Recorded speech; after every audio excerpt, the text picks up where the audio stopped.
Welcome to PHP Podcast. I'm Mike. And this is Orlando, and we're on episode 302. Yes, 302.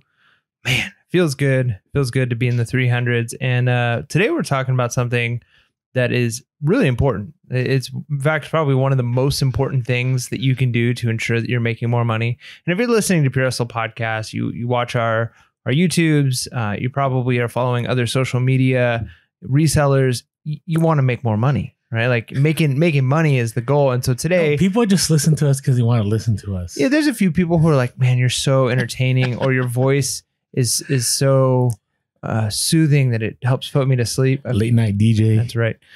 But today we're talking about networking, and networking is one of the things that can be a little bit scary if you're a new reseller. It can actually even seem unimportant. Like this is just something that's like only the big dogs do this, or the type of reseller. I just do this as a hobby. I don't need to network. However, I can assure you, networking is going to be one of the most impactful things you can do for your business. And you might not even realize all the ways that networking will impact your business, but we're going to talk about some of those today. And it's not always like big, grandiose networking. Sometimes it's small, little things, and it has little impacts. Which could lead to bigger things. So if you're nervous, if you're like, man, that's not me, I'm not a networker, just stay tuned, listen, and see if we can't convince you. And right now, before we get started, though, let us know in the comments below. Are you a networker? Do you find it easy to network with people? Is that something that's a little bit more challenging for you to do? Are you like Mike, old school Mike, PHP Podcast, where I didn't even want to share with people that I was a reseller? Let us know. What's your experience with networking below? Now, before we get started, I want to bring in some non-reselling content. Is that okay? Ooh, it relates. You're throwing me off here. All right, what do we got? So I was pondering this because you had mentioned, you never wanted to mention you're a reseller. And just now, I wasn't pondering that thought. But I was pondering the fact that there was at one point, I went to a convention with a superintendent I used to work with. And you know the story. And Mike and I did this at eBay Open. And by the way, if you're going to eBay Open, I'll be there at the LA location. I'd like to see many of you there. I think somebody told me eBay for Business was encouraging people not to travel. I'm traveling though. It's an 1.5-hour drive, but it's not too bad. But anyways, when Mike and I went to eBay Open, Mike and I only hung out every once in a while. Pretty much most of the day, we did not see each other. And the purpose was so we could network, we could talk to people. And the reason that happened was because I had gone to, these teacher conventions. You always want to hang out and be cliquish. But I remember this one time I was working with the superintendent. I was an administrator at that time. And he said, Orlando, I do not want to see your face the entire day. I was like, what? Why? Like, what? Is there something wrong? He's like, no, you need a network. You need to go out there. You need to talk with people. You need to shake hands. You need to get awkward. You need to get uncomfortable. And you know what? That was one of the greatest, probably life tips I've ever received. And here's the thing. Here's a practical application on the education side. You know how terrible administrators continue getting work? Because they networked, right? They talked to somebody at some school, at somewhere, at some point in time. And guess what? When their time was up, whatever school they're at, they just started going back to their old connections. And guess what? They were a fit for another school. And then things don't work out there and they jump somewhere else. And not saying that's what I did, but because I was a one-time administrator. I only did it at one school, but I'm telling you, networking, whether it's a school administrator, whether it's a teacher, I know plenty of teachers that know how to network and get their salaries higher by thinking of different ways of, getting a stipend or so on, or maybe you're in a retail place, right? And you're trying to figure out how do I get paid more, right? Well, if you network, when you go to those work conventions, when you go to those conferences, networking works in all facets of life, right? It's very clearly in the business world. So in the business world, it's kind of built in. We've got now these new programs. They're not new, but comparatively in the course of history, things like LinkedIn, where you can use social media in order to network with people. Mm-hmm. And for a long time, I was kind of like, this seems lame. And then I'm like, finally, okay, I'm going to get on this LinkedIn thing. And then amazed to see how many people that I know who are on there, who've made a lot of connections, who are able to like get jobs. I'm all of a sudden getting job like notifications for things that I'm like, oh yeah, that might be a good fit. And somebody actually recommended me for that. And to see that there's the need for networking is so recognized in the business world, which if you think about it, in the business world, if they're doing it and they're doing it well, it's because it's important, right? Mm-hmm. Because everything is efficient in the business world. And when you get out of the business world and you kind of move into your own business, I mean, it's still business, but you're not in the 9 to 5, you're not working for the man, you're not doing all of that stuff. It's easy to kind of try and make a hard break with everything that is corporate related. But to think that there are certain things that corporate does well, right? Finances and making sure that the numbers look right and that they're doing their paperwork. You got to carry that onto your own business. You got to carry that onto your own reselling job. And then things like networking and building up connections. That's something that you don't want to let go. And so, yeah, you're right that it's important no matter what field you're in. So a lot of the things we're talking about are going to be beneficial no matter what. But we're going to dive into the specifics about how it connects directly to reselling. Like, how can it directly make profit for you? How does it get money into your pockets and ensure that you're getting items for cheaper or maybe even free? You're getting tips on programs you can use, all types of things. So networking is going to be crucial for that. So the first thing you got to figure out is who do you network with, right? And if you're an introvert, I know a lot of resellers are introverts, right? They got into reselling because they really didn't want to deal with people. But guess what? You can still network with your friends and your family. Not saying that you're only friendly to get something out of them. Just saying, hey, that's where you can start, right? At the very base, you can, as a reseller, you can tell your family, like, whatever comes up, don't be afraid to share that you're a reseller. You never know when somebody's like, oh yeah, Uncle Bob, back in Texas, he has a whole bunch of stuff that he's been trying to offload forever and he doesn't know what to do about it. And if you had never mentioned in a conversation that you're a reseller, no one would have contacted you. You would have never known. You would have had a bunch of inventory just sitting there. And it's super important to do that. Also, with friends, if you become that go-to reselling guy, I mean, it might get annoying after a while that, people contact you all the time, but it's better to get flooded with information than have no information, right? Being overwhelmed is better than being underwhelmed. Yeah. And, I can't tell you how many times, even when I was still teaching, I was reselling on the side. People knew I was a reseller, right? And Mike had mentioned before in the previous podcast how people would give me shipping supplies, right? They were like, hey, I buy a lot of stuff on Amazon, Orlando. Here's some boxes for you, right? Or somebody would say, I know someone in my family and I don't know if they want to do consignment. I don't know if they want to sell. I'm not really sure what they want to do.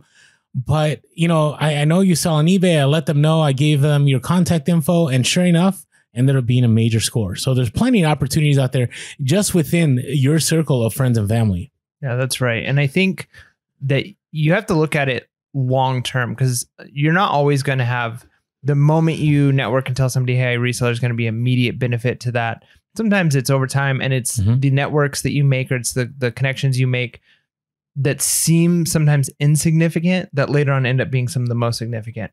Let me give you an example. So you're right. It's difficult to start this if you're an introvert and I don't really like talking. I don't know how to I don't want to just be like at a barbecue and be like, oh, guess what I resell? You kind of have to work into it. But every place I've worked, I've done the same thing. There's boxes up in the office or up in, the front room. And hey, can you do me a favor? If you get any boxes like this size, or if you get any of the bubble that comes in that, can you save that for me? I'll pick it up. And they're like, oh yeah, why are you moving? Oh no, actually I do resell. And you can just kind of throw it in the conversation like that. So it's not a big ask, or sometimes you can even offer to do something and you'd be surprised that a little bit of work for them actually helps too. So when somebody says, oh, I've got something I need to sell, or how do I do this?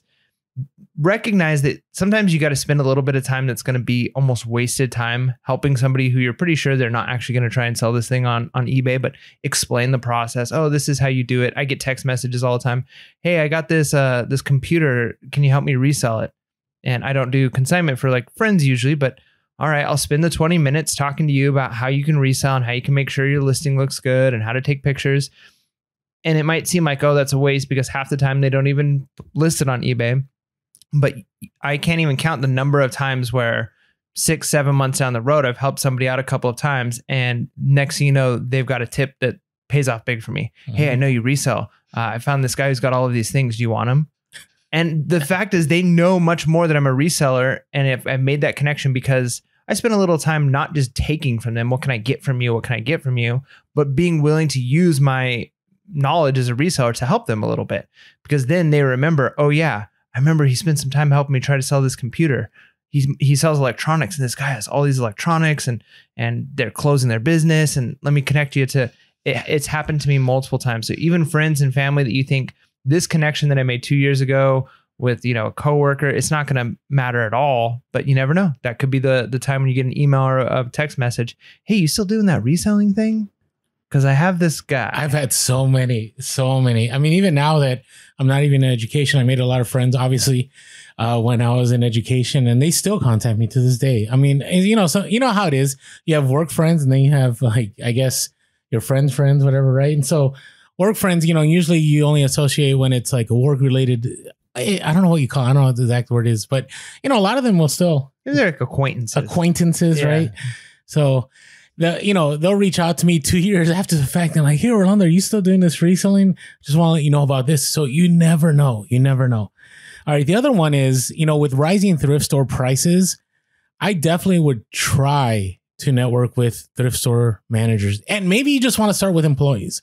All right. We mentioned before, if you're going thrifting, one of the best ways to be consistently there. Right. And I'm not saying every day, but you get to a place where people recognize who you are. One of the reasons I don't shave my beard is because people know who I am when I walk into a place. And I know that sounds weird. I mean, you could even wear like a clown nose. I don't know. I know, but I'm telling you, I can't tell you how many times I run into people and they're like, oh yeah, I remember you bought this because of your beard. Like, I get that a lot. And so that's one of the reasons I see it as like, this is a financial security here. And so some of the best deals for me have come through thrift store managers. I've had many back in the day, and now I don't go to thrift stores anymore, but back in the day when I did, they would call me up and they would say, hey, by the way, Orlando, I'm about to put this out on the floor. I thought this is something you had mentioned before that you like picking up. Why don't you come by and check it out? Right? It all depends, right? Some stores have very strict policies and that's not allowed. Other stores, they're fine with it. And what happens is over time, you become that go-to guy. Right? Because overall, what you're trying to do is, number one, is you want to beat that competition. If you can get to an item before it ever gets on the floor, you've already won. And I know, even in San Diego, I know some individuals that have things set aside for them. And all they do is they just, you know, once a week pass by that store and they pick up whatever they ask that store to set aside. And the reason that store is willing to do that is because they consistently pay for the items and they're consistently picking it up. And I'll talk about later how consistency and sometimes maybe overpaying in the beginning is worth it to you. So thrift store managers. And also if you're doing retail arbitrage, it's really, really helpful, right? Because competition retail arbitrage is far greater than it is at thrift stores. And I'll never forget, you know, 2 years ago, in the midst of, you know, the fact that we couldn't leave our homes, there were certain items that were just very hot bolo items that people were trying to get. And luckily for me, I had networked with a few managers of certain off-price stores? Yeah, off-price stores, you know, like TJ Maxx and Marshalls. And the moment I walked in that store, they're like, hey, it's the beard. And they're like, hey, man, we got some of those items you were looking for the other time. They're not going to come out until a couple of days, but this is when we're going to bring it out. And then they would tell me what time. I'd be there and I'd be able to get, you know, 10 or 15 of those items. And instantly I'd have $1 or $2 grand in profit in my hand without having to go search. It was already there. And so networking is key because to me, it's you always want to gain that who's it? Who's the 10X guy? What's his name? Grant Cardone. You know, we love Grant Cardone. Well, love might be a very strong word. But he has this, it's his book, right? He talks about the unfair advantage, right? You want to gain that unfair advantage where other individuals that are just, you know, just trying to go to the stores, just trying to, you know, do the normal, you're doing above normal and you're making it profitable. So be willing to work out and reach out to some of those managers at those stores. And it can be really simple with, like you were saying, connecting to the managers, the employees.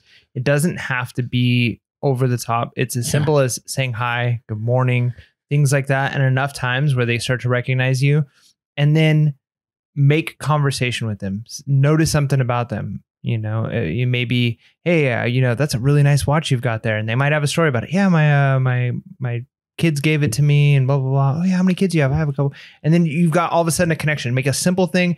And one of the easiest ways to do about it is just comment on something, make it compliment them on it could be anything there. I mean, don't be creepy.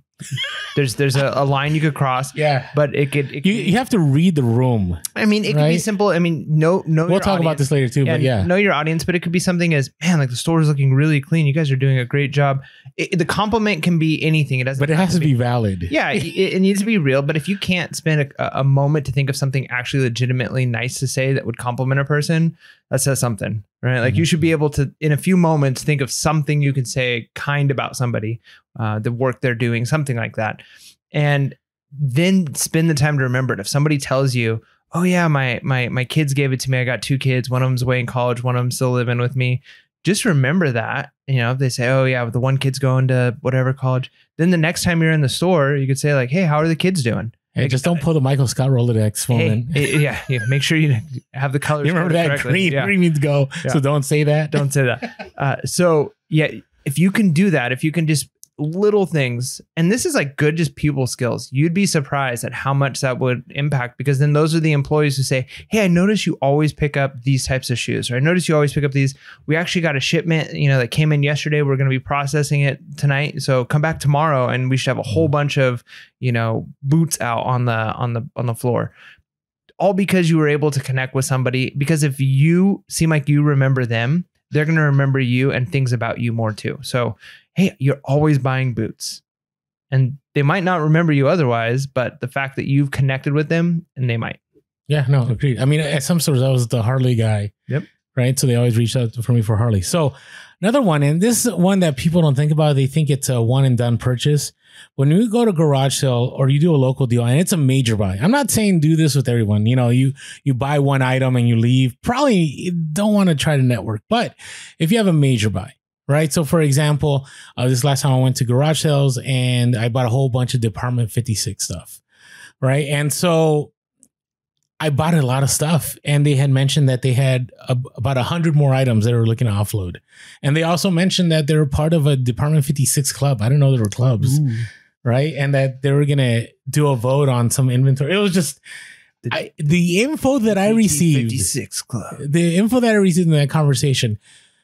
And so I left my business card, right? I had mentioned we had talked, like you said, I'd kind of reached this, camaraderie. They were at one time a teacher and a school administrator. So we bonded on that level, right? They saw that, I worked hard because I have my kids and I have multiple streams of income to make things happen. And we had talked about how we always wanted to make sure that our teachers were being paid. And so that bond happened, and, now I have a connection. I had one of the biggest hauls, and I haven't talked about this in a while, but I was talking about it a lot, was my Hot Wheels haul that I had. And by the way, a Disney shirt that I sold for a lot of money too. And that connection happened from a garage sale. I went to one garage sale, had a bunch of Disney items, and I had mentioned, hey, just wondering if you have any more. And by the way, this is after a lot of negotiation talking. Here's my card. And she's like, yeah, one day I'm going to call you because I think there's a bunch of stuff in a storage unit that we're going to try to look to offload. And, we just kept talking. I saw her again at another garage sale. I think she was helping a friend. And I remembered her. And I'm like, hey, weren't you at this other garage sale? I was like, oh yeah. Hey, how's it going? Blah, blah, blah, blah. And she's like, I still need to call you about that storage unit. And I'm like, hey, I'm here. You got my number. Here's my business card again. Give me a call. And sure enough, after about 5 months, finally got that call. And it was one of the biggest hauls I've ever had in my reselling career. Right. And so that garage sale interaction and they're becoming a local deal interaction, which became a huge major business haul. And you've had some of those before too, where people call you. Yeah. Leaving a business card can be beneficial. Same thing with things like OfferUp.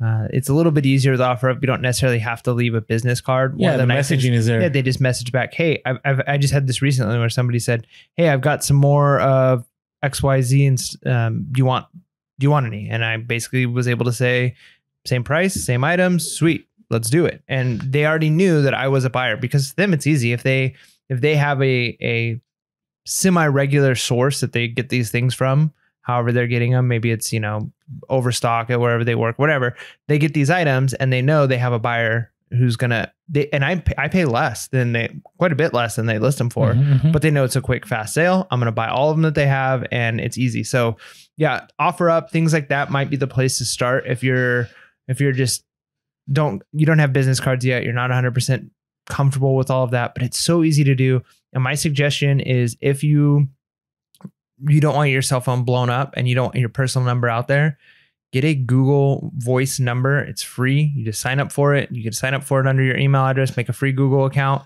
and use that as your reselling email and as your phone number. You just throw that on your business card. Easy peasy. Even make it you can make a free Google account. So make a Google account that's connected to whatever you sell. So if you sell, dolls, then you can be like the doll resale person or whatever, at gmail.com. That way it's easy for them to remember. And you can use that then for things like Craigslist ads, all kinds of stuff. And then, once you have, it's almost like a repeat customer, but the opposite, like a repeat seller, a repeat person who's coming to you for stuff. So it's a easy thing to do. And man, business cards is one of those things that it really doesn't take any work. Once you have them, you can just hand it out. Hey, if you get any more of these, just let me know. That's it. The conversation's done. You can walk away. You don't have to sit there and talk forever. If that's not who you are, you don't like doing that. And you can even put on there, preferably through text or only call. So depending on how you prefer to have your information. So easy to do. And they're super cheap. I mean, you can get on Vistaprint or whatever it is, you can get business cards, like 1,000 of them for $20. Best $50 I've ever spent. Now, this next one, I'm going to tie it into talking about our Discord. Is other resellers. And one of the best ways that Mike and I continue to learn is through other resellers. And it's via our own Discord. If you have not checked out our Discord, you can go over to Patreon, patreon.com/PearsonPodcast. Go to the link below. Just for $5.55 a month, supporting us on Patreon, you'll get access to our Discord. And it's a bunch of incredible resellers. And we run the gambit. We have a lot of people that do retail arbitrage. We have a lot of people that do storage units. We have a lot of individuals that just sell books or sell vintage clothing. And it keeps growing, right? And as we keep growing, we get more experts, I would say, in the field of certain things. And so it's been a really thriving community. And so if you have not checked it out, listen, it's just less than 18 cents a day. I would say you won't make back your money within a few minutes of just reading some of the comments by something that you will learn or something that bolo that you'll find or a hustle of the week. Definitely worth it. And it's been incredible. Yeah. And one of the things that a lot of people have said in there too, which I totally agree with, is the accountability in there. I mean, you don't have to necessarily post. A lot of people just kind of lurk and they just learn and read stuff. But there's some people who've specifically said, hey, since I've joined this Discord, just the fact that people are saying like, hey, I'm trying to list 10 items today, or they've mentioned, hey, I plan to list 5 items today. They're following through a little bit more. They have that accountability. It's like you have that skin in the game a little bit, as opposed to if you're anonymous on social media and you're not really part of any group, nobody knows whether or not you're sticking to your goals or not. But when you have somebody who you've been talking to, a few people on this Discord, and you've kind of committed, hey, I'm doing this thing, and does anybody have any suggestions on how to list clothes faster? And then the next day you can say, I did it. I actually achieved these things I was trying to do. And people they're getting more listings done. They're sourcing more just because they have that feeling of connected community. It makes a difference. Yeah. Really so does. Check us out on Patreon. We're Pearsonal Podcast. There's a link below. Not only is it just about the Discord, it definitely just helps us because, right, every podcast that we do takes time out of our day in our reselling. And it's not only the hour or so that we spend making the podcast, it's the hours that we spend researching, putting info together, and making a really compact podcast to get a lot of info out to all of you. So check us out. All right, now other resellers. This has been something that was very awkward to me at first. And so when we first started Pearsonal Podcast, I was kind of like, I was my island. Like I didn't share with other people that I'm a reseller. And, I'd be at garage sales and I didn't talk to people. I'd be at estate sales. I didn't talk to anybody. I go to thrift stores. I didn't talk to. I saw everybody as the enemy, right? And over time, I learned that actually works against me. And so, give you some examples. There's one guy who's a great guy, Mike. We run into him a few times, and he sells mainly video games, right? And he's reached out to me and said, "Hey, Orlando, I don't sell this stuff, but there's a bunch of Harley items out here. You should go check it out." And sure enough, I go and there's a bunch of Harley stuff. And so whenever I come across some video game stuff that I believe that would profit him and it's something that he would do far better on, I contact him. right? And there's other individuals I also know here that deal with antiques and stuff that I really don't want to deal with, but I come across, I'll contact them and say, hey, I got these items. I really don't know, much about them, but I'll offload them to you for a price. And so you just never know, right? You think everybody's in competition, but honestly, there's a lot of people that just, they don't care for certain things, right? We get reached out on DMs all the time about, hey, I really thought I care for selling clothing, but I don't know anymore. Do you want to buy on my store? Right. You never know. So make those connections. There's another guy who he primarily goes to the store that shall not be named, but he's a really smart guy, and he only buys like antique-ish. Like the stuff he buys is something you would miss at a store, but it's worth like $1,000, but you wouldn't know what it is. But he knows that I do vintage toys and that I sell vintage clothing, and so he'll just call me and say, "Hey, I'm gonna hang out at the store. I'm probably gonna be here for another 15 minutes. I'll hold on to this in my cart. If you want to come by and you want to buy this, let me know." So another reseller, not my competition. And I'm learning, right? I'm learning. He's teaching me like, this is what to look out for in this item. And I'm saying, hey, this is why this is good. And so it never hurts to network with other resellers. Now, obviously you don't want to undercut your own business and like just be out there about everything, right? But you should have a circle of resellers within your own area that you communicate. Hey, this is what I'm looking for. This is what I care to find. And they'll tell you that's what they're looking for, and you'll be able to work, and you can dominate that market. All right. So. It reminds me of there's a game. I'm actually planning on doing it during like our teacher in service days. I have to lead like a team building activity. Nice. And there's this game I learned when I worked in the corporate world, and they were kind of teaching us about teamwork and all of that. And the game, and maybe you've played something similar to this, is there's teams, and each team has to decide like yes or no. And then the points are rewarded. Like if everybody says yes, then every team gets 1 point. But if every team says yes, but one team says no, that team that says no gets like 10 points. But then if everybody says no, then everybody loses. So you're like trying to trick each other. Like, can I get everybody to think we're going to say yes, but I'm going to be the one to betray them and then I'll win. Nice. But the moral of the story at the end of the game is, had every team said yes every time, this is the total amount of points everybody would have had. But because somewhere along the line, people started saying no, the total number of points that all of the teams got together is like really lower in the negatives. And it just shows that sometimes working against each other doesn't actually get you ahead at all. Like you think that you can think that because it's not a zero-sum game. Just me going against you and you failing in your reselling business isn't going to mean I'm going to be successful in mine.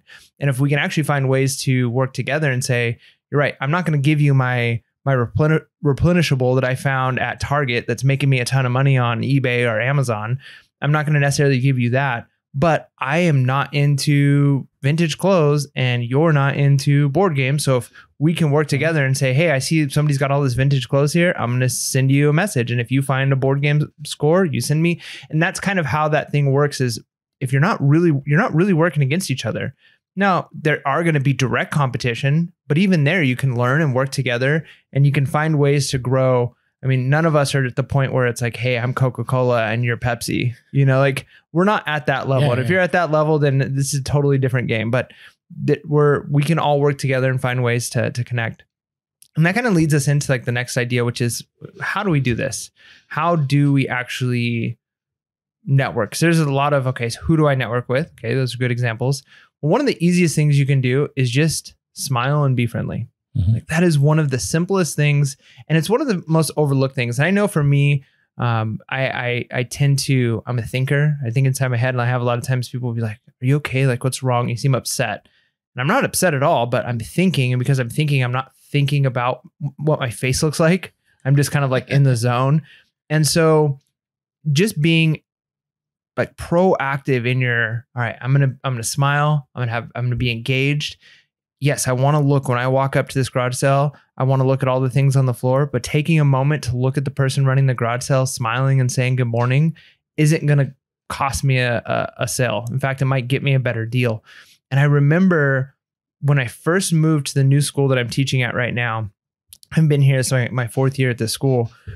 But the first couple of months that I was there, I'd moved from a place that I just had, there was so much negativity and issues that I had at my previous job. And I moved to this new place where I have I'm making way more money and my job is way easier. So I'm just like on cloud nine, right? I'm like, man, I've got the dream job now. Like my job, I make more money and things. And so every time I'd walk through the office, every time I'm happy, I'm beaming. I'm like, hey, good morning. How you doing? I'm smiling and I'm excited. And people are like, why? You always seem happy. And they like, it made an impact. They're like, I love how happy you always are. And I'm like, why wouldn't I be happy? And then of course you're somewhere long enough and you start to find all the little problems here and there. And next, you know, you're complaining like everybody else. But just to think like that made an impact. Like people knew me as this guy's always really happy. And if you can do that, like it makes a difference because most people aren't.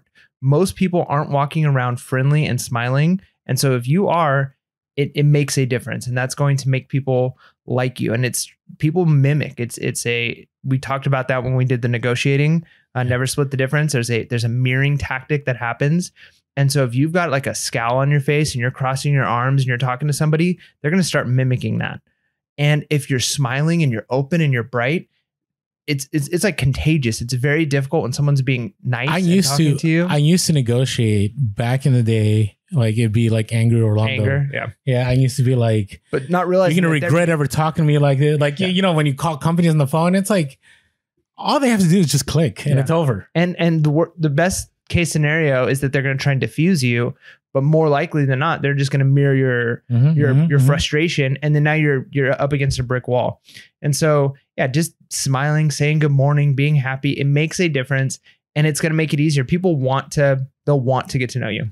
So one book you should pick up, and if you haven't checked out our Level Up review, which one day, hopefully we're almost, Mike and I have this number, like if we get this certain number on our Patreon, we're going to be able to do more episodes and do these Level Up reviews, which I really do miss reading these books. But one of the books we read was by Dale Carnegie, and it's How to Win Friends and Influence People.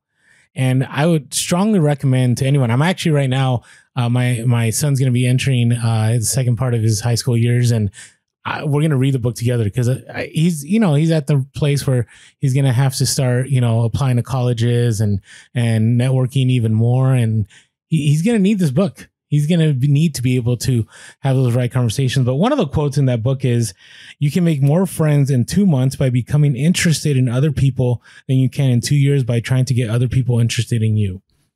And I think that applies very much to reselling. And you had already mentioned a lot of this earlier on, is by taking interest in the people, right? Just seeing what they're up to, seeing, why are you, so what led you to this garage sale, right? What, is there a story behind this item that you're selling to me? Or, just basically good morning, how things, it seems like it's day 2 of this sale. Like, why weren't you able to, you could ask questions and questions and questions. And if you take a genuine interest, I'm not saying being fake. I'm not saying, manipulation. What I'm saying is just take an interest in people. People always want to share, right? You don't know how many people you may come across that they really haven't had a solid conversation with anyone, right? It's usually like, hey, how's it going? Good. All right. And you move on about your life. And so take interest in individuals. And this isn't anything, not just reselling, but when you take interest in individuals, I can't tell you how many people I used to do these, as administrator, we would have these, open house meet things. And it was for new families that were trying to go to the school. And I would just ask people about their life and, why they're thinking of bringing their kid over to our school and what's important to them. And, we used to do surveys of families that would come to our schools, and every once in a while I'd get this comment about me that, this person like was really, caring and was thoughtful and blah, blah. And honestly, I didn't do anything but just ask questions. I didn't even compliment them. I just asked about their life, and all they had was great things to say. So people love talking about themselves. 100%. I like talking about myself. I know you do. How much do you like talking about yourself? More than I care to admit. All right. So that's our asking questions. Make sure to ask questions. Now, you also make sure you're asking business related questions, right? This we talk about all the time, right? You're at a garage sale, a thrift store, anywhere. Hey, do you have any more of these items, or is there any other items you're looking to offload, right? And that's where you want to make sure you don't end the relationship. Now, we'll talk about business cards in a bit, but remember that one time you were doing the posting on Craigslist and OfferUp? That was good, right? You know what I'm talking about? Wait, you mean when I was like doing Your ads? contact info, remember? Yeah. Right? And those relationships didn't end. Now you had to end one because it got It's a pretty shady. little nefarious. Yeah, that's true. That is correct. But yeah, you need to find some way to carry it on. There has to be a next step. Now, Orlando and I, we're not the business gurus teaching you like how to be a salesman and create contacts, but there are very clear, and I'm sure you've all seen the YouTube videos and the TikToks on them, all of the process that goes into getting the customer. First, you have to do this, then you need to do this, and then it's a good idea to have an email sent out, and there's a good idea, wait X amount of time. It's almost like the dating advice people give, like don't text within X amount of time. And the skills carry through on everything. There's so much that's involved, and it's almost sometimes it's like a game, and there's psychology. One of the things, just to make it easy though, just make it easy. Don't turn it into a game and think all the statistics. Now, again, if you're trying to scale and you're trying to be a multi-million-dollar company and you've got contacts that are worth millions of dollars, okay, then maybe you're playing these games. But if you're just meeting somebody at a thrift store or garage sale, another reseller, you've been nice, you've talked to them, you don't have to go into all of the psychology and games of how do I make sure that this is a connection that's followed up. Just leave a business card or give them your Instagram. Like, especially in today, if it's another reseller, sometimes it's as simple as that. Hey, you got an Instagram? Yeah, follow me on Instagram. I've got this reselling page. I'd love to have you on there. And then be the one to reach out to them. Oh, what's your Instagram? And then send them a DM right then. Like, hey, it was cool hanging out with you. Boom. Now you started that communication. And what you're doing is you're just setting up for there to be follow through later. Mm-hmm. And it's not even with you have the intention of, I'm going to send this request by this date and I'm going to follow up on. You're just opening up the lines of communication, and maybe it works out, maybe it doesn't, but you followed through. One of the best pieces of advice that I got from somebody when I first had a kid was, you're going to be offered, so many people are going to offer you, hey, if you ever need anybody to watch the kids, just let me know. I remember those days. And no one. Well, but here's the thing. And people offer though. People will say things like that. People all the time, like, we should do lunch sometime. But that's right. Who follows through on that? Maybe 1 out of 100. But that's why this advice was so good. The lady said, when somebody says something like that to you, pull out your phone with your calendar set and say, yeah, let's set up a time. And just do it. Say, are you free like in like Thursday, Fridays work for you? How about in like 2 weeks? And then set up a time. And then it's done. It's on the calendar. Sweet. You're going to come over and you're going to watch my kid in 3 months. Unless they don't want to. And then it becomes super awkward. Well, if they offered, but that's what I mean. Like you open up that opportunity and then follow through if you've got it. Somebody says, hey, we should get together for lunch sometime. Sweet. What days work for you? And then offer it up, and here, let me give you my number. Let me send you the days I'm free, and then give the ball in their court, walk away from it if you have to at that point. But at least don't just let it in, because sometimes it just ends and then you're like, man, what could have been? No, I agree. I feel like you're giving dating advice. What could have been? Shoot your shot. That's no regrets. That's right. No regrets. But it's true. You want to leave the ability to continue the relationship. Right. And so business cards, I will say business cards. We don't even have an affiliate link. Just go to Vistaprint. Maybe we should. But I'm telling you, there is, out of anything I have purchased in my reselling career, business cards were the number one most profitable thing that I bought. To this day, I still have it like 900 something left. I've only given out like 100 maybe. No, maybe like 200. But all you need is one call and it's worth it. So worth it. All right. And hey, here's the thing. Be grateful even if things don't work out. Right? You don't want to burn bridges. And again, these are all life lessons. I can't tell you how many times, and I'm just applying this to real life, where I know people that they should have just burned the bridge. Now, I'm not saying if you were in like a bad relationship or, in a marriage, whatever. I'm not talking about in those scenarios. I'm talking about in business. Okay. Sometimes, you may, like you had talked about, you were at a toxic place at one point in time, right? And you don't, I don't know if I'd use the word toxic. I would use the word. It's a little overused. I would, yeah, but I think I know.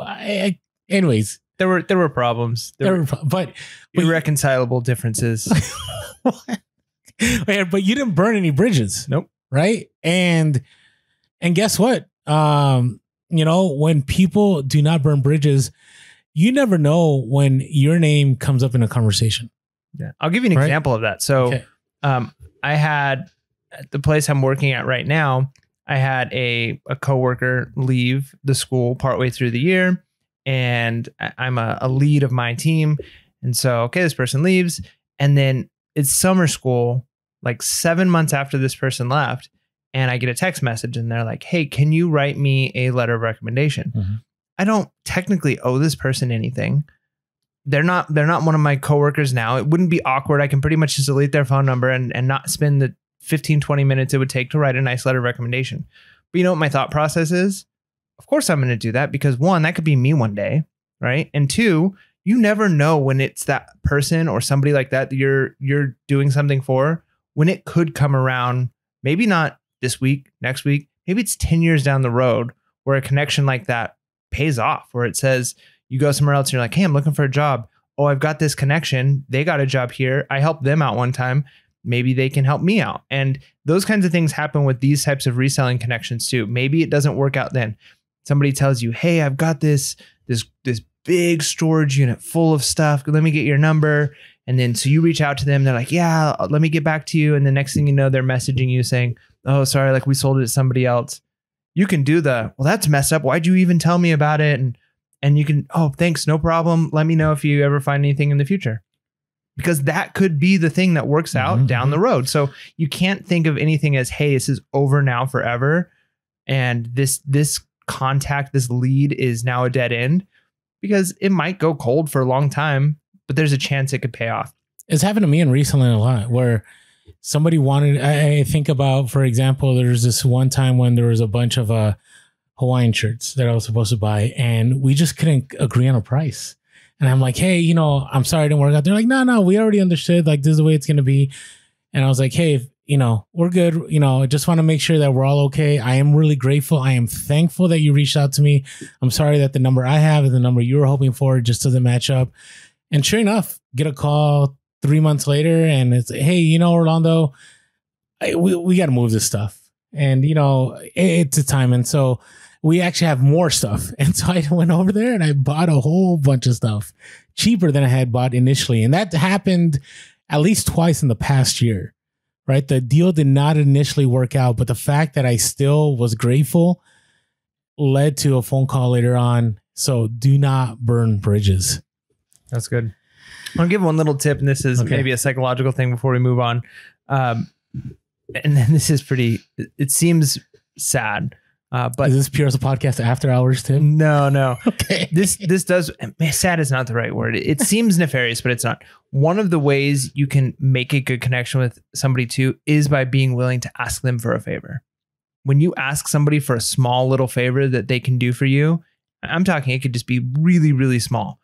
Because then, just like I mentioned with that person asking for me to write a letter of recommendation, now I've got in the back of my head, like, oh, now I've got this person, I've got this connection. If I ever need to, not that I did it so that I can get, but when you ask somebody for a little favor, that automatically builds trust with them. Like if they do something for you, so instead of you asking them to do something for you, or vice versa, like I have to do something for you in order to get your trust, ask them, hey, would you mind X, Y, and Z?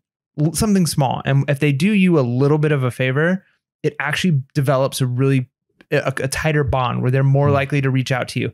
They now feel more connected to you. Maybe a little bit in the back of their head, like, yeah, I've done something for them. They kind of owe me a little bit.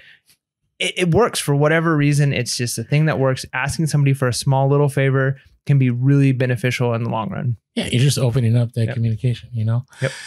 All right, hey, before we move on, one company that we networked with was American Bowl Boy. Yeah. Actually, I had reached out to them and I thought, hey, you ever thought about doing any kind of affiliate program or something? And we were the first ones. We opened the door for all the resellers to get bubble packages out to them. So they're a great company. I still order from American Bubble Boy. They are the cheapest. They are the fastest shipping. If you have not checked out AmericanBubbleBoy.com, use our link below. Helps us out, helps you out because you get the best product out there for the lowest price. And so check them out again, AmericanBubbleBoy.com. It's good.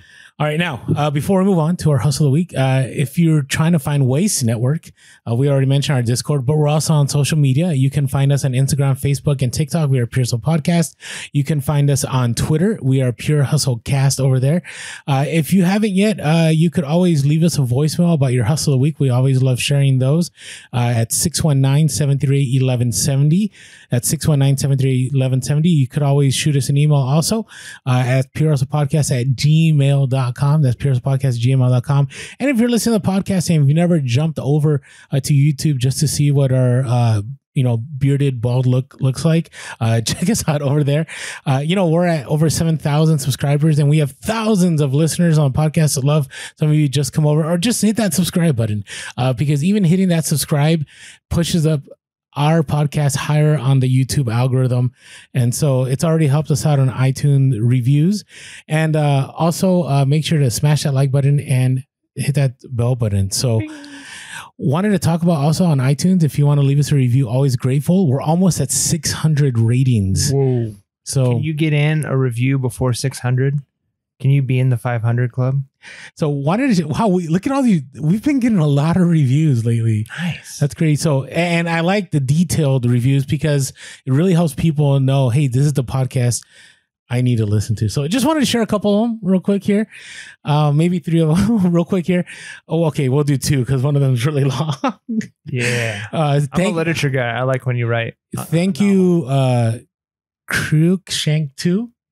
Okay, 5-star said, my wife and I are eBay sellers since 98. This is the ones I love. The people that have been listening, and because you guys know it all. You don't need to listen to us, but you still do.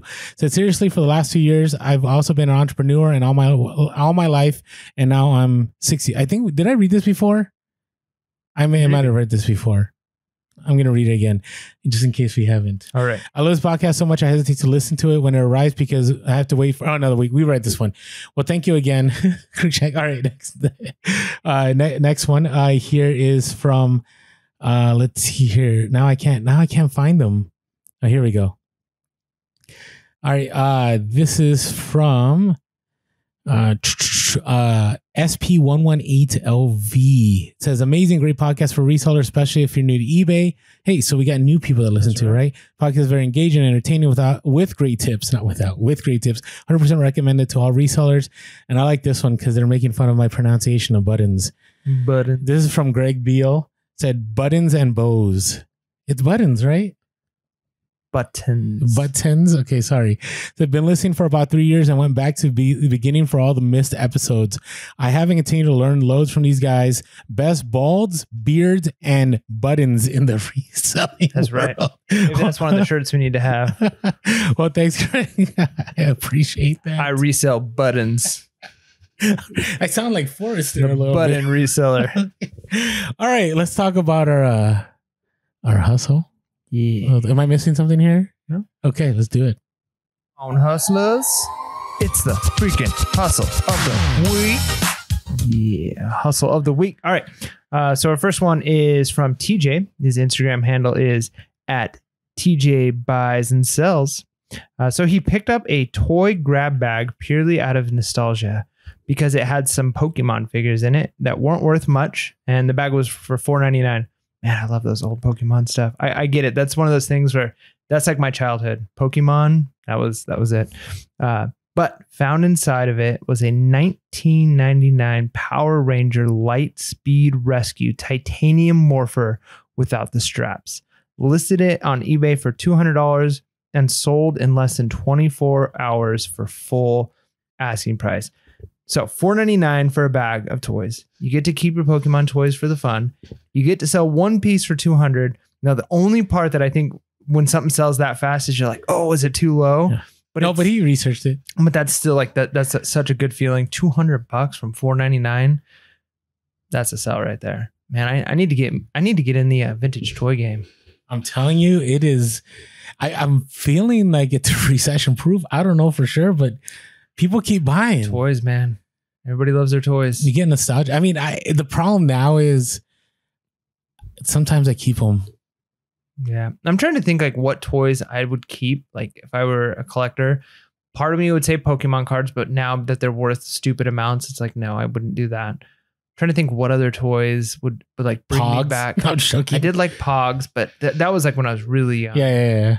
I don't know. We're a decade apart, so I can't relate. See, I think if I could, one of these days, I've actually sold several of them and I've almost kept them. One of these days, I'm gonna buy an N64 and I'm going to just get my whole collection of old games, Star Fox 64 and Zelda Ocarina of Time and 007. See, I got those already. Right? We could play right after the podcast if you want. Play some GoldenEye. You could play some GoldenEye. We might have to do that. You know what's funny is somebody said it's not the same though. And I kind of feel that. Like I tried playing GoldenEye with my kids. Maybe it's because you were playing with your kids. So if you're playing with somebody, like, because GoldenEye was like the original. Like when you destroy somebody, like, yeah, there was like the original, like, now you got Call of Duty or even Halo, but back then it was like you just played GoldenEye multiplayer. When you get in the mad slapping moments, we have no guns. Yep, love it. Good times. All right, great job, TJ, on Instagram. All right, so this comes from Mrs. Moxie from our Discord. And came across a vintage magazine from 1911. And so this was at the bins. And I asked, why did you pick this up? Decided to pick it up because of the plastic sleeve with cardboard backing in the bins. Policy basically is she picks up anything vintage that looks like it's valuable. So they'll check the comps later. And that's what I see a lot of bin people do. Man, you don't have time for the research. You just have to go. Dude, I've seen some like TikToks of the bins. People are... Like, I thought San Diego was crazy. Like, literally, it's like cords around one, like, just like flying through stuff. Bin life is not for me, but I'm glad it is for a lot of people. Anyways, paid 25 cents at the bins, and that's why you do the bins. And sold on eBay, on an eBay auction, a 1911 Sunnyside funeral trade magazine. I guess there's interest in funeral stuff. Very macabre. Sold for $117.51 plus ship. So there you go. Great job, Mrs. Moxie Mrs. So, and here's the thing. We have our hashtag Hustle of the Week on Instagram, but now we have it on the Discord. And I feel like a lot of them are just moving to the Discord. Hey, that's right. I mean, it's premium content. Yeah. So our next one is from Discord. So it's Cool Finds 92 and was going to the usual places and hit up an AmVets, which can be hit or miss for sure, at least in our area. So made a full sweep of the store and didn't find anything and decided to do one more walkthrough before throwing in the towel. This is crucial. Sometimes it's worth it just to do one more quick check. Doesn't have to be thorough and in depth, but you never know. Sometimes you spot something. And notice that they were restocking mugs. He picked up 2 mugs, one for 99 cents, or 2 mugs for 99 cents each, sold within days. So one of them was a vintage America Online mailbox mug for $75 plus shipping, and another one was a Disneyland Splash Mountain ceramic mug for $185. Mug life, man. Yes, we need to bring that. If we had a little bit more time and energy, I think we got to get some like real soundboard with like effects on the YouTube. But this should be like when we drop the like Thug Life like glasses on us and the chain, like the meme, and it should be like Mug Life. When the Gary Vee just say Mug Life. Mug Life, yeah, Gary Vee, or just a picture of me and you beating the heck out of that mug.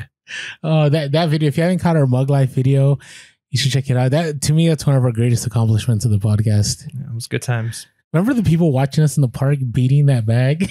Yeah. No, I'm sure that a TikTok wasn't out at the time, but I'm sure that is true. Somebody's got a video of us and it's on the internet somewhere. Like, what are these guys doing? Just padded envelopes just being beat with bats. Yeah, for sure. Good times. All right. So what's your hustle of the week? So a while back now, I was at a garage sale and I really scored at this garage sale with a ton of stuff. It was lots of toys. Most of it was toys, toy cars, various toy stuff. Some of them, some Coca-Cola products too. But a good portion of the sale, and the crazy thing is I filled up like 3 boxes worth of stuff for $35, I want to say. And a good portion of the toys were Johnny Lightning cars. Now you've learned a lot more about Hot Wheel cars and some various, and Johnny Lightning too. Yeah. Johnny Lightning can do well. And I didn't know much about them at the time, but I've made so much money on this haul. Like it's ridiculous. I've sold tons of Coca-Cola trucks. I've sold some, I can't remember what the name, Buddy L. Oh, Buddy L. I've sold some Buddy L stuff that came from that haul. But I've been slowly selling the Johnny Lightning stuff, and I've had a couple of people reach out. A while back, somebody reached out and said, is any of this White Lightning? And I'm like, I don't even know what that means. So I type in Johnny Lightning, white lightning, and I'm seeing a couple of cars and the boxes say white lightning on them. So I'm like, well, none of these say white lightning. So I'm like, no, I don't think. And then I got a sell for another one of these and it sold. And I'm like thinking, I need to like look into this white lightning thing. So it was a good sell. And the reason I'm bringing it up as a hustle of the week is I bought a ton of stuff. I've made a ton of money on it. It was what I sold this last time was 5 cars. So it was like 5 Corvettes in like a box. And I think I sold it for like $35 plus shipping, and cost of the item was probably 25, 50 cents for that box. So it's like a good sale, and I've sold tons like that. But then what it led me to was that I need to actually do the research on this and figure out this white lightning thing. So I watched a couple of YouTube videos and learned quite a bit about the white lightning chase cars for Johnny Lightning. And they started back in the day, they would do these chase cars where the box itself would say white lightning on it. Well, the problem was they're limited runs. The employees in the stores that, they'd come out and would be like, oh, well, here are the white lightning cars. These are the ones that are expensive. And they would just pick those and buy them.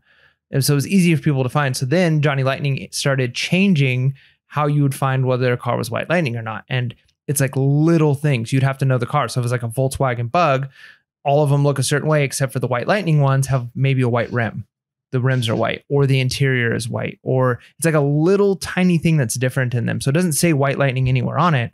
But I'm looking these up on eBay, and the ones that are white lightning, those are going for $100, $200 for the cars. So now I'm like, I need to go back through, and hopefully I didn't sell any accidentally white lightning cars for cheap. But I have still several Johnny Lightning cars that I'm going to look through. But my hustle of the week not only made me money because I made decent profit on the sell, but it's also taught me something. So now the next time I'm somewhere, because there's been other times I've seen Johnny Lightning, and to me it's like, it's not worth it if it's a single Johnny Lightning car to pick it up when I have so many of them that I picked up for so cheap. But now that I know about white lightning, because I did the research, and we've talked about this in previous episodes, when you can get a big bulk buy, you actually learn a few things from it. Now I know how to look for a car to see, is this car white lightning? And if it is, the profitability goes up enormously on them. So, and if it's a collector, if you go to somebody and it was their grandpa had all these Johnny Lightning cars, there's a good chance some of the cars in the collection are going to be those chase cars. So you never know. Do your research. It's a hustle of the week, but it's also a bolo. Look out for those white lightning cars from Johnny Lightning. Yeah, and John Lightning, you definitely have to be careful of, because you might think you have something, but they're like very specific on the, it's not like Hot Wheels. If you get a red line and it's from Hong Kong, pretty much it's a valid one. Right. But even those, like I've sold some for 50 and some for 500. Like they vary. So. Just depends. There's got to be a market. All right. So my hustle of the week, it's a 2-part story. I know Mike's going to love this. And I was going to wait till the update podcast, but I have another story to add for that one. So I went to a garage sale, and this was at 6 a.m. And I've really been working on getting up early to garage sale. So I got up. Yes. I know. It's brutal. And here's the thing. A shout out to all the people that have kids that go to garage sales, because that just puts on another layer. And so luckily my son was just waiting for me to go into his room and wake him up. And when I woke him, he was ready to go. And I'm like, oh, yes. So I was still late. It started at 6 a.m. I got there at 6:05. And remember the runner guy from that one podcast I was telling you, like he was just running, like trying to beat me. He struck again. And I think it might have been the same location or looked similar. So there's a car in front of me, and it's like it's speeding on the way to the garage sale, and he turns, and I look at my GPS, and this one was like, there's the parts of San Diego like in the boonies, and so it might tell you to go somewhere, but the red flag is where you need to go on the GPS. So I just went to where the red flag went. So I kept going, and then I see this car behind me go and get behind me, and then we pull up, and it was a huge, cul-de-sac driveway. So we both pull in, and he gets out of his car, and I'm like walking briskly, he's just like running. And I'm like, I look, and it's just the same guy again. And I know what he's gunning for. He's gunning for, there's a couple Nintendo NES systems that were in the Craigslist picture, and it said they had video games. So I'm pretty sure that's what he went. So I showed up, and, there's the people running it. There's a gamut of people, but the Mexican guy, I'm like, hey, buenos días, ¿cómo está? ¿Viste el Nintendo? And, I'm like, hey, did you see the Nintendo? And he's like, oh, sí, estaba allá. And I'm like, oh, yeah. And I go over there, and I start looking, it's gone. And the dude grabbed it. That's what it was, right? So I'm like, this is frustrating. So I'm looking around, and you see in shows where like, oh, the sound and the music, and sure enough, I see a vintage sealed Sony Walkman. I have not seen a Sony Walkman that's sealed in probably maybe 3 years, maybe 4, maybe that Hustle of the Week that I had on episode 6 or something. Did you watch the new Stranger Things? I have not yet. Doesn't have anything. I was going to tell you that. I was just going to sing the song that's like popular from that. Like reminded me of the Walkman. So. Okay. All right. No, I promised my son I'd watch it with him. So I don't know. We'll see. It's a little darker in the beginning. I'd be careful. Okay. It's pretty brutal. Not PHP recommended. Okay. Okay. All right. So, but there are things that I can filter things with. So that's a whole nother. There you go. So, all right. Now I see this walking. I'm like in shock, and I look, and there's a $5 price tag on. I'm like, there has to be something wrong with it. So I pick it up. I look, and no, it's new and sealed. That there's a bunch of resellers there, and no one saw this. So I quickly pick it up, and here's what's funny is I pick it up, and I saw a tote nearby that had like nothing in it. I put in the tote, and so I picked that up, and I'm sourcing some other things, and I see Griswold pans. I've never sourced Griswold pans I've seen videos on them. I've seen, Instagram, and I'm like, I'm looking them up, and like one of them is worth like 100, another worth 50. And there's a $5 tag on one of them and a $25 tag on the other one. I'm like, what? So I put them both in the tote. And here's what's funny. I had, I don't know, whatever. I was kind of bothered by the runner. And so I see a hand go and grab the tote and start pulling it away from me. And I look, I'm like, hey man, that's mine. I did, I'm barely awake. So I'm like, I'm jittery. Like I'm still trying to figure this out. It's another reseller I've networked with before. He's like, hey bro, what's going on? I'm like, hey man, how are you? Just to let you know, man, I thought like you were trying to take my stuff. He's like, I know, I was messing with you. And luckily I knew him because dude, I don't know what I looked like when I snapped at him, but I probably did not look very friendly. So, having a smile and being friendly, it's really important for networking. Continue. So, hey, I apologize. We're good friends and everything. It was all good. And anyway, so that Walkman I listed on eBay, and I took a lower number that I probably could have gotten $200, but I sold it in less than 12 hours for $150 plus ship. Then, and maybe you're listening to the podcast, somebody had messaged me on Instagram about wanting the Griswold pan. And I was like, oh yeah, I'll get pictures, and so I started doing some research on the Griswold pan, and I'm like, wait a second, this is like a $500 Griswold pan, and then I listed it for $500, and somebody had messaged me, and Mike and I actually before the podcast did this. I said, Mike, do you know anything about cast iron and skillets? Because Mike's like an outdoorsy kind of guy, and he's like, yeah. I'm like, so why do people ask if it wobbles and like how many business cards it takes to stay in place and can I spin it? I was like, what? And so, I showed Mike, I took him to the kitchen. I'm like, look, it spins and look, it's flat. And so I sent the info to the guy, and during the podcast right now, I just got a nice offer. Yeah. Now it's not where I want it to be though. So moving in the right direction. I got offered $275. Hey, that's not bad. How much did you pay for it? $5? No, this was 25. Oh, it's but still, it's good. But I'm gonna try to get a little 10X. More. I think it's a little soon. Got a Grant Cardone that thing. I countered. So we'll see if he does accept during the podcast. I'll let everyone know. But it's funny because I sent the message out and I'm like, all right, did I just doom my sale because it's not supposed to spin and it's supposed to wobble? I don't know, right? But you're of the I don't know, influence, whatever. I don't know what you call it. Persuasion that it shouldn't spin because that means that. Yeah, you definitely don't want it to wobble, but a spin probably isn't a good thing either. Let us know in the comments. If you sold Griswold pans, I'm interested. Why the questioning? What should I know next time I get some Griswold? Yeah, I imagine if it spins, that means the center point is a little bit lower than the edges. So that gives it that, I'm going to upload the video now of it. Yeah, which I wonder if, again, that would impact, if it's going to tilt and food is going to slide and all of those things. It'd be important. But I mean, if you're using it camping, probably not perfectly level anyways. Like, come on. So anyways, I mean, it's a piece of iron. I paid $99 at garage sale for a bunch of stuff. And within a day, I already was in the profit. And now I'm already at 5x that garage sale money. So it's my hustle of the week. So, all right. Hey, before we get on to our last section, if you have not yet checked out Skull Shaver. And by the way, Skull Shaver is a product that works, for shaving your head. There's also products for your face. There's products for body hair, all kinds. So check them out, Skull Shaver. And it's been great. Yeah. Use promo code HUSTLE. Capital H. And lets them know that we sent you. You'll get a little discount.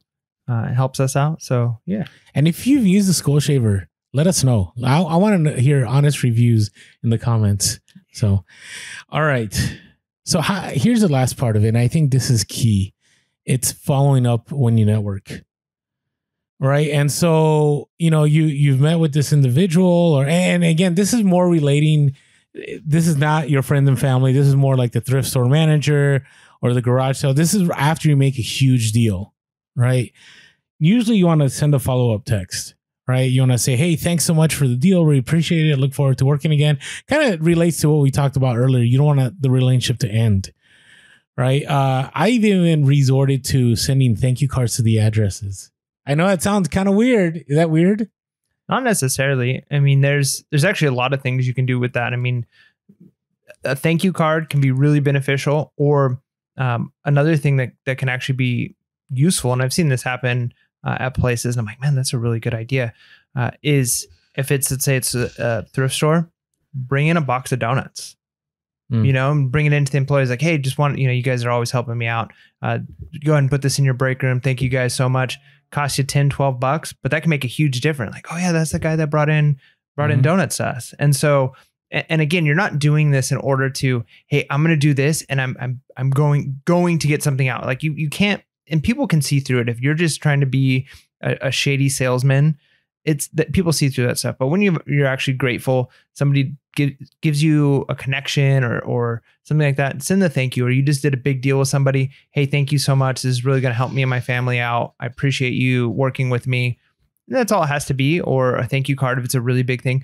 Those things, and again, it can sound like, oh, is that really necessary? But the reality is we live in a time where people don't show that kind of gratitude. Mm-hmm. And so when you do, it really just sets you apart.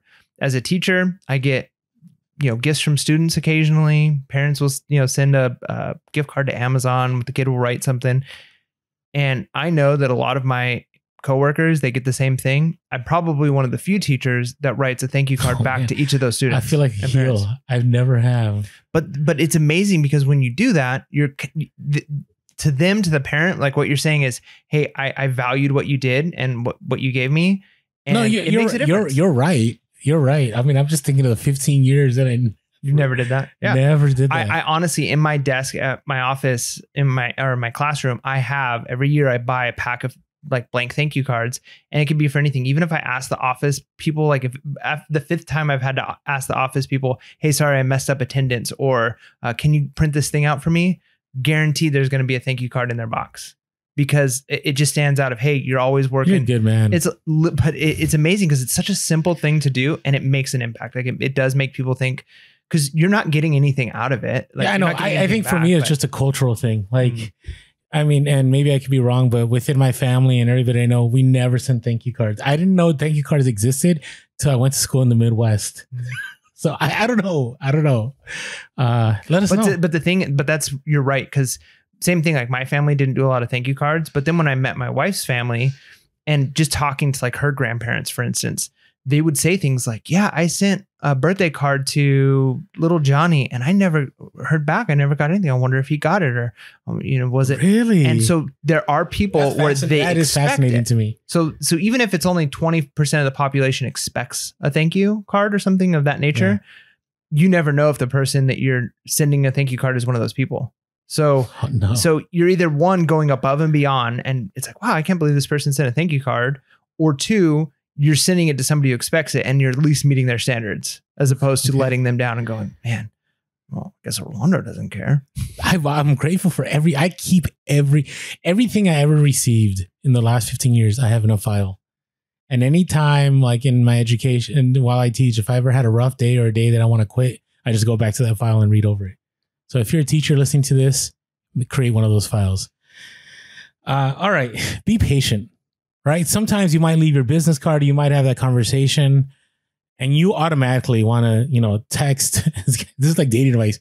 Don't ever double text. Like you don't want to do those things. You don't want to seem needy, right? Because it's what ends up. Did you get my last email? Yeah, you don't want to be that guy.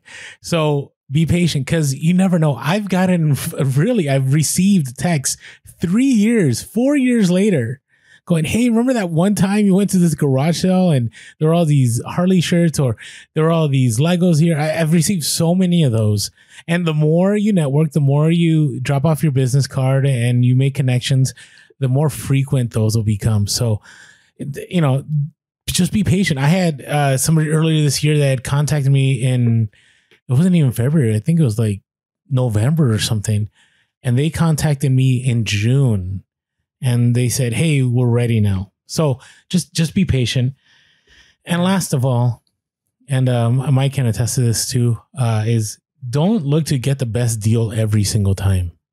You've got to think long term, especially when you're making connection with somebody. There are times when you're dealing with a one-off or, hey, okay, I'm gonna haggle for every penny that I can. But there's other times where you're potentially making a significant contact that could pay off multiple sourcing opportunities. And so there are times when it's okay to pay up. There's times where it's okay to, hey, maybe you got a really good deal last time, and then this time when you're negotiating, it's like, all right, you know what, I'm gonna meet them a little bit closer to their number. I'm not gonna make them fight so hard because I want them to have a good experience working with me. And then the next time I might try a little bit harder. But so it's one, you want to set the expectation or the understanding that you're a person that's worth working with, that you're not just out for yourself. You're not going to be, harsh and cruel and do everything you can to get that last penny every single time, but you're understanding, you're willing to work with them. And then two, people see through too when you're doing, I kind of look at this along the same lines, when you're doing nice things just because you're hoping to get something back. Like if it's just hey, I'm doing these things for you and I'm expecting, hey, I did this nice thing for you, or I sent you this thing, or I helped you. So why aren't you giving me this deal? If you're doing things because you expect to get something back, people see through that and it's just fake. And I'd rather never make the deal than have somebody think that of me. Now I know, you hear a lot of gurus like, you shouldn't care what people think. But to me personally, like I never want somebody to get the impression that I was just nice to them to try to manipulate them. Like to me, that's a terrible feeling. Now you can't help it. Some people will always feel like that, but yeah, you are just trying to be, a good person.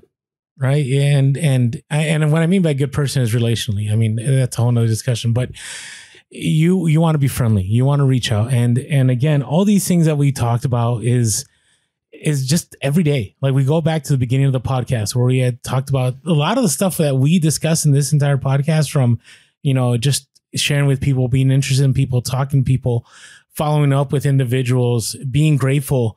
Those are just good quality characteristics that everyone should carry. But if you carry that as a reseller, I'm pretty sure you're going to be really successful and you'll be able to level up and continue in the reselling game. And with that being said, make sure to be real, be relevant, and be reselling. Late. Peace.